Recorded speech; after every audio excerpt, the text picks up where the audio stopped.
여러분 안녕하세요. 부동산 부수칠성 김하인쌤입니다. 자, 시선 집중 강의는 해마다 시험에 출제되는 40개 테마를 정리하는 시간입니다. 이번 시선 집중 44강은 매매계획에 관해서 설명드리겠습니다. 구독, 좋아요 꼭꼭 누르고 시작해주세요. 자, 학습 자료는 네이버 밴드에 올려드립니다. 별도로 교재를 구입하실 분은 아래 상을 참고하셔서 구입하시면 되겠습니다. 우선 여러분들이 두 문제를 먼저 풀어보겠습니다. 자, 첫 번째 문제 지금 풀어보세요.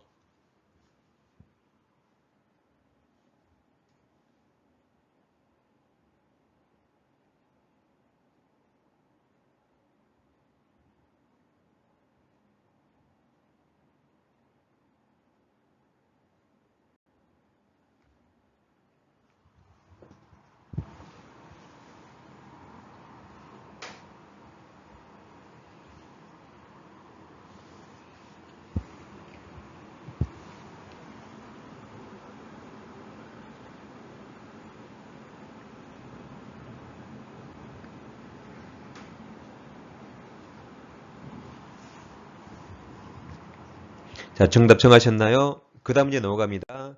자, 이 문제까지 지금 풀어보세요.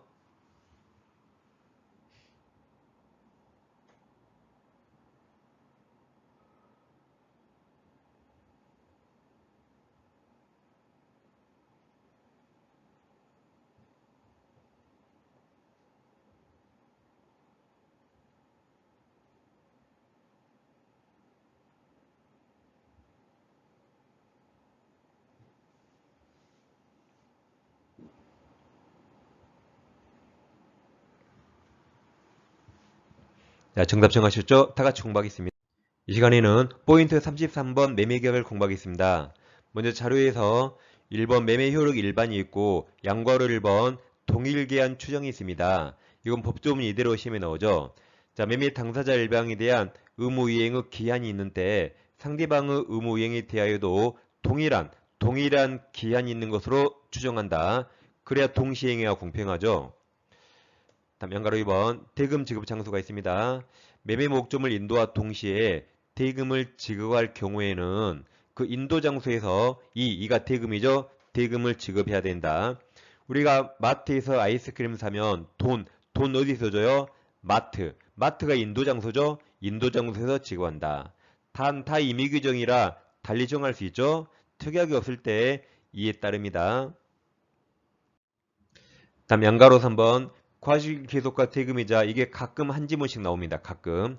먼저 587조가 있는데 자 587조를 읽어보면 매수인이 대금을 지급했단 말이 없습니다. 한번 읽어볼까요? 자 법조문 매매계약이 있은 후에도 인도하지 아니한 목적물로부터 생긴 과실은 매도인에게 속한다.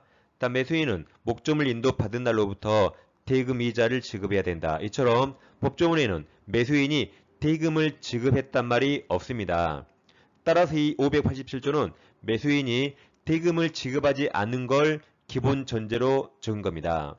예를 들어서 갑부동산을 을과 매매했는데 매수인 을이 대금을 줬어요? 안 줬어요? 안 줬단 말입니다. 그래서 갑도 물건 인도하지 않으면 이동안에 이 부동산에서 생긴 과실, 월세 과실은 누가 취득해야 돼요? 매도인 갑이죠. 내 건 내가 취득합니다. 그 다음 갑부동산을 을과 매매했는데 매수인이 돈 줬어요? 안 줬어요? 안 줬단 말입니다. 근데 매도인이 먼저 물건 인도했네요. 그럼 누가 물건을 사용하죠? 매수인 을이 물건을 사용하니까 사용이익이 과실이라 과실은 을이 취득합니다. 근데 을은 돈 안 줬잖아요. 그럼 을은 물건 인도 받은 날로부터 돈 줄 때 물건 인도 받은 날로부터 이자까지 가산하면 가백에 큰 손해가 없죠. 이게 587조입니다. 자, 그럼 말해서 갑부동산을 을과 매매했는데 매수인이 대금을 지급했습니다. 이건 왼쪽 법조문에 없습니다. 그러니까 이게 판례입니다. 근데 이제 갑이 아직 물건을 인도하지 않았다. 그럼 이 동안에 과실을 누가 취득해 할까요? 갑은 돈을 먼저 받아서 이자 수익을 취득하니까 과실은 을을 줘야 공평하죠? 그래서 이때 과실은 매수인 을이 취득합니다. 이게 대부분 판례입니다.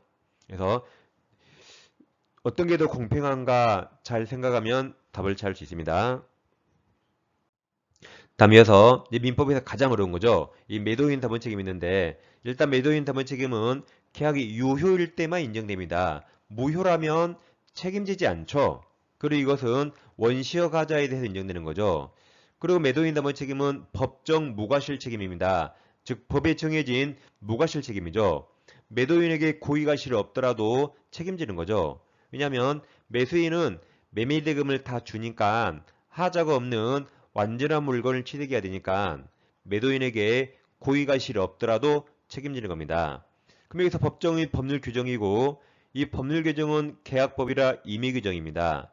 따라서 법에서는 매도인이 담보책임 진다고 써 있지만 우리끼리는 매도인 담보책임을 면제하는 특약 가능합니다. 이 특약 원칙 유효라 그럼 매도인은 담보책임 지지 않습니다. 단 매도인이 하자를 알고도 고지하지 않았다. 이때는 인간적으로 책임져야겠죠. 자 그럼 매도인 담보 책임은 권리하자와 물건하자로 나눕니다. 그래서 먼저 권리하자는 총 5개가 있어요. 첫째, 전부타인 권리매매, 두 번째, 일부타인 권리매매, 세 번째, 저당권이나 전세권이 실행 행사됐다. 이게 경매가 나왔다. 네 번째, 수량부족 일부멸실이 있고 다섯 번째, 용익물권 등 제한물권이 설정됐을 때 이 5개가 있는데 자 여기서 하자를 알았던 악의 매수인도 행사 가능한 게 있습니다. 이게 전부 타인 권리에서 악의도 해지할 수 있고 일부 타인 권리에서 악의도 대금감액 청구할 수 있습니다. 세 번째, 저당권 전세권이 실행 행사됐다. 즉 경매 나왔죠. 경매 나왔으니까 상황이 제일 심각합니다. 그래서 여긴 악의 매수인도 뭐든지 할 수 있다. 해지하고 손해배상 청구할 수 있습니다. 그래서 악의도 가능한 걸 외우는 겁니다. 악의 매수인도 자 이렇게 외웠죠. 전해 일감에서든 실손해에서 전해 일감 실손해 외워요. 전해 일감 실손해 이건 선의악이 다 가능하다. 그럼 이 전해 일감 실손해가 아니면 그 이외에는 무조건 다 선의 매수인만 가능합니다. 따라서 1번 전부타인 권리에서 악의도 해지할 수 있죠. 그럼 손해배상 청구는 거기 없잖아요. 그럼 선의 매수인만 가능하다. 2번 일부타인 권리 매매에서 악의도 대금감액 청구할 수 있죠. 그럼 해지는 누구만? 선의만. 손해배상도 선의만. 네, 3번은 저당권 전세권이 실행 경매 나왔다. 그럼 상황이 제일 심각해서 악의도 해지라 손해배상 뭐든지 할 수 있습니다. 다음 4번, 5번은 빨강색이 없잖아요. 여기 무조건 선의만 할 수 있다. 그래서 4번, 5번이 나왔는데 악의 매수인도 뭐뭐 할 수 있다. 무조건 틀립니다. 여기 무조건 누구만? 선의만. 그러니까 전해일감 실손에 외우고 나머지 무조건 선의하면 끝납니다. 다음 행사기가 있는데 자 선의 매수인은 모르니까 하자를 알아야겠죠? 안날부터 1년 행사되고 악의 매수인은 안날이 계약일이잖아요. 그때부터 1년 행사입니다. 이렇게 1년 기간이 있어요. 근데 자 1번 전부타인 권리 매매와 3번 저당권이 행사됐다. 이 1번과 3번은 1년 제한이 없습니다. 1년 지나도 행사할 수 있어요. 왜냐하면 1번은 전부타인 권리라 매수인이 하나도 권리를 취득 못했습니다. 3번도 저당권 실행 경매돼서 매수인이 권리를 전혀 취득 못했어요. 그래서 여기 두 가지는 1년 제한되지 않는다. 아무튼 전해일감 실손 외워요. 나머지 무조건 선의하면 됩니다.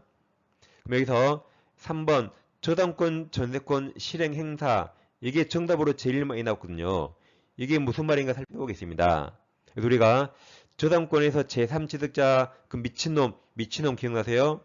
여기서 미친놈이 담보 책임을 물릴 수 있는 겁니다. 즉 시가 5억짜리 갑소유 부동산 있는데 등기불구에 저당권 을이 나옵니다. 채권이 3억이잖아요. 그럼 갑이 을에게 3억을 빌렸죠. 이 상태에서 병이 소유권 취득하는데 병은 당연히 저당권을 알고 샀죠. 그러니까 당연히 여기는 악의입니다. 그러니까 여기는 선의 악의가 중요한 게 아니라 병이 얼마에 산자가 중요합니다. 자, 지금 갑이 3억을 빌렸지만 병도 대출을 받아야 돼요.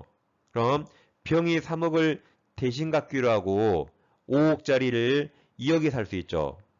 그것을 매수인 병이 저당 채무 3억을 인수한다고 표현합니다.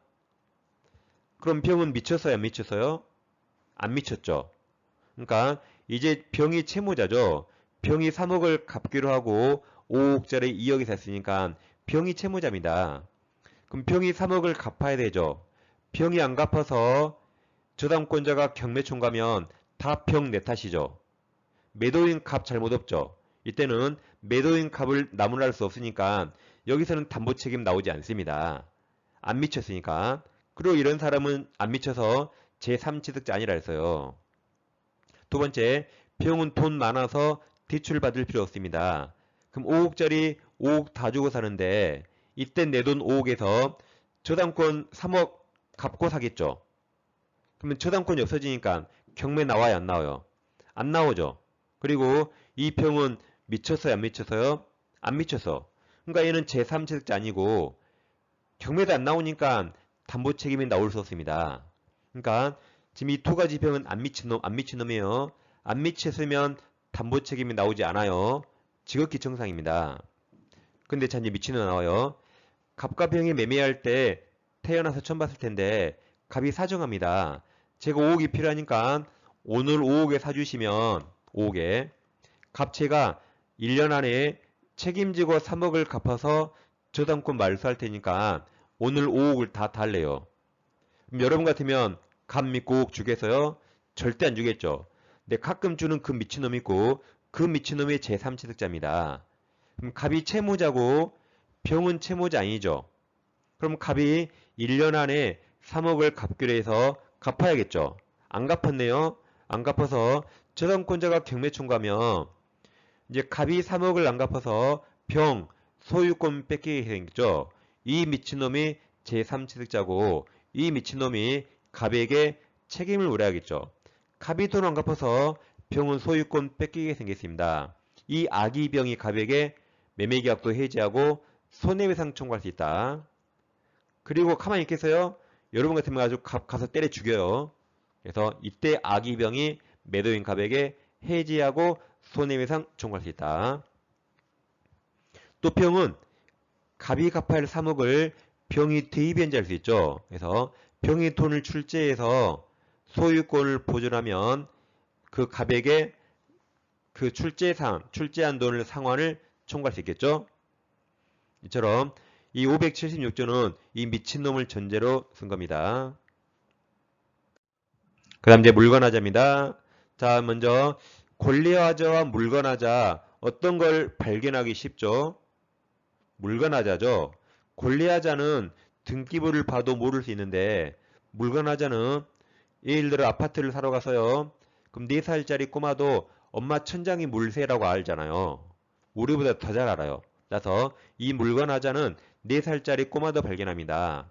따라서 여기서 악의 매수인은 담보 책임을 행사할 수 없고 매수인은 선이면서 무과실해야 돼요. 그래야 담보 책임을 행사할 수 있다. 왜 그래요? 4살짜리 꼬마다니까. 그 다음 경매로 취득했는데 물건 하자가 있으면 담보 책임 행사할 수 없습니다. 싸게 샀으니까. 다음 기간도 짧아요. 선이 안 날 6개월, 6개월로 짧습니다.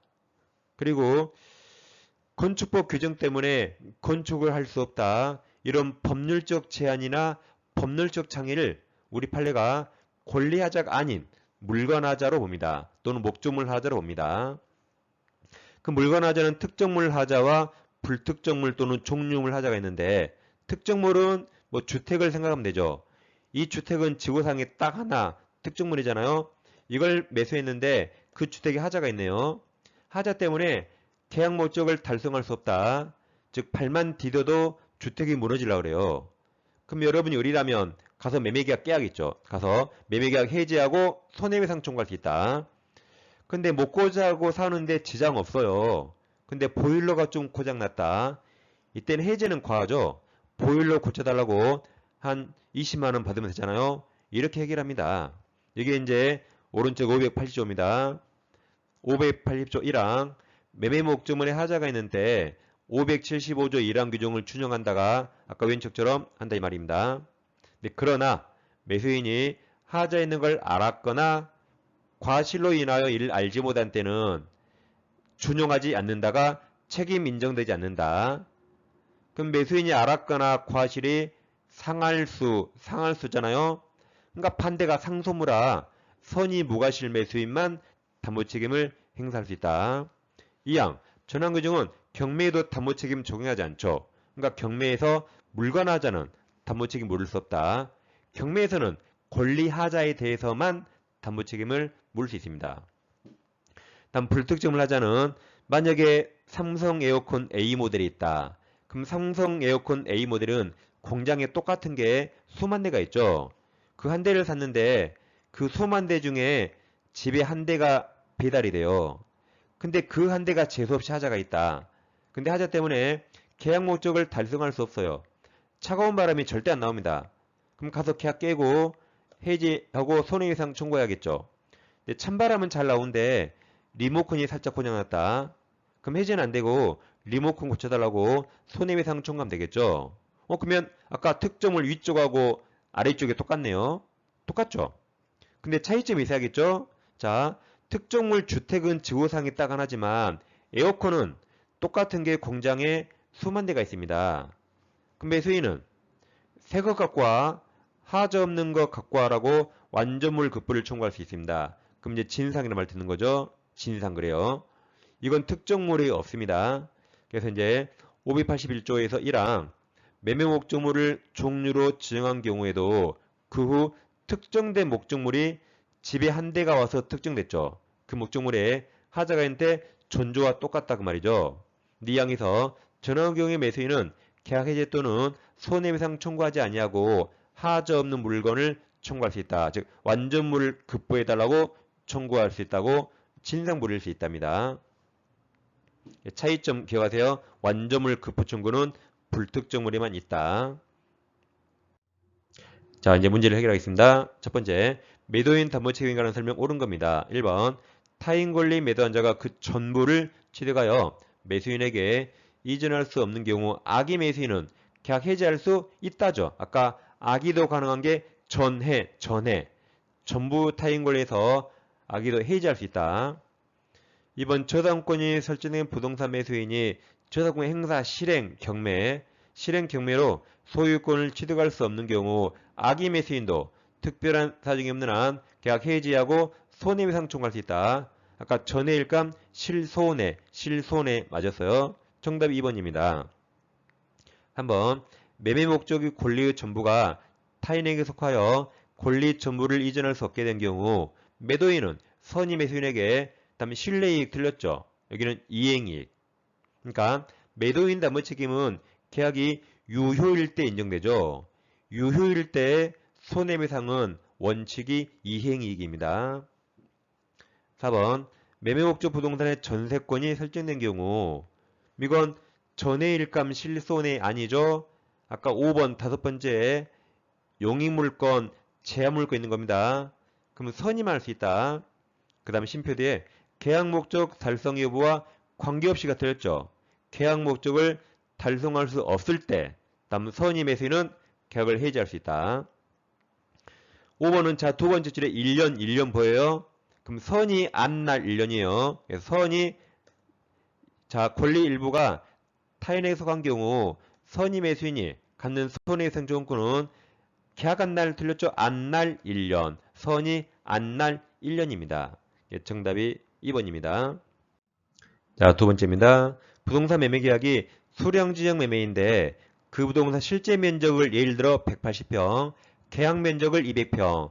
그러니까 200평을 계약했는데 20평이 모자라잖아요. 자, 틀린 겁니다. 그럼 이건 전해일감 실손이 아니죠. 이건 수량 부족 일부매실이라 선의만 가능하다. 그럼 1번 선의 매수인은 대금감액 청구할 수 없다 틀렸죠. 선의는 할 수 있잖아요. 정답이 바로 1번이네요. 2번 악의 매수인은 뭐뭐뭐 할 수 없다 맞아요. 여긴 선임할 수 있다. 3번 담보 책임에 대한 권리 행사는 매수인이 사실 안 날 1년 맞았어요. 선이 안 날 1년. 4번 미달 부분에 원시효 불능을 이유로 계약 체결상 과실 책임은 이건 원시효 불능 무효일 때만 나오죠. 근데 지금 이 문제는 계약이 유효입니다. 유효니까 1번처럼 매도인 담보 책임으로 해결하고 4번처럼 계약 체결상 과실 책임 이행 청구할 수 없답니다. 5번 잔존한 부분 180평. 180평만이면 매수인이 이를 매수하지 않았을 경우 선이 맞죠? 선이 매수인은 계약 전부를 해지할 수 있습니다. 정답이 1번이 되겠습니다. 자, 이 시간에는 매매기간 공부했죠? 자, 다음 시간에 다시 이어서 하겠습니다. 자, 감사합니다.